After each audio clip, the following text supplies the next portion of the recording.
Good morning, Hank. I'd like to talk about The Catcher in the Rye today, or else the amazing Nerdfighter gathering on 8808, but you challenged me to discuss the political situation in Georgia while putting on a peanut butter face, and so it shall be. I got the generic stuff, because, you know, it's going on my face.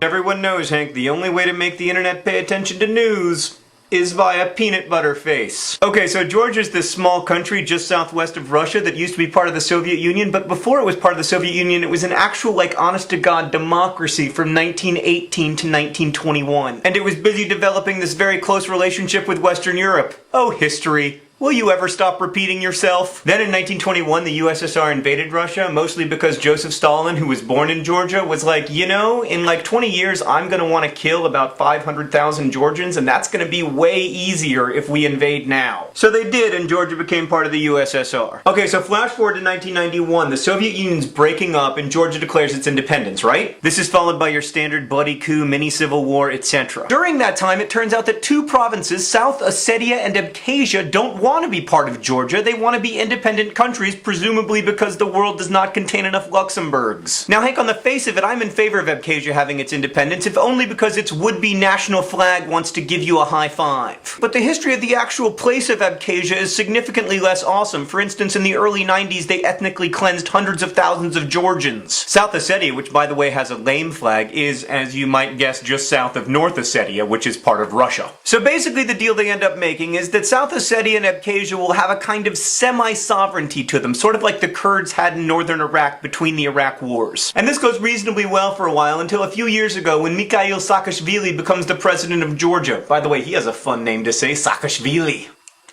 It's delicious. Right, so Saakashvili sees that the future of Georgia is really with Western Europe, so he's in favor of joining NATO, and eventually he wants to be part of the EU. And as we know from a couple of years ago in the Ukraine, when former Russian territories want to become close to Western Europe, Russia can go a little bit bonkers. Like poisoning presidential candidates bonkers. So that's the background for August 1st, 2008, when someone, it's not clear who, threw an artillery shell at someone else. That kind of stuff's been happening for a long time in South Ossetia, but this time it was different, because on the day that the opening ceremonies of the Olympics started, the Russian army decided to come to the aid of the South Ossetians and blow the crap out of Georgia. I mean, not only did the Russian army enter South Ossetia, they also entered Abkhazia, and then they ended up invading large parts of Georgia and bombing the capital. And then after a week of that, Russian president, in name only because everyone knows that Putin runs everything, Dmitry Medvedev, was like, okay, that's enough. You've been punished, Georgia. I mean, Hank, he literally used the Russian word for punished, like Georgia is his naughty nephew. So Medvedev has agreed to give up fighting, provided that Georgia give up both South Ossetia and Abkhazia, which in the end they're totally gonna have to do because everyone knows that neither Western Europe nor America will come to their military aid, which is pretty much Medvedev's point. Putin and Medvedev don't particularly care about South Ossetia or Abkhazia, but they do care very much that Georgia is becoming closer and closer to the West. And this war has been nothing more than Russia reminding Georgia that the West won't come to your aid and we can pwn you whenever we want. Hank, it's not the place of a man who's covered in peanut butter to speak ill of others, but that's lame. That's my basic problem with most wars. They're as stupid as they are evil. Anyway, let's hope that Georgia continues its path to democracy and economic growth.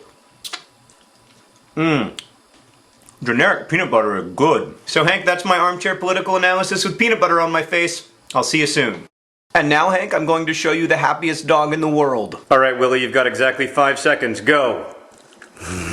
1, 2, 3, 4, 5. That's it!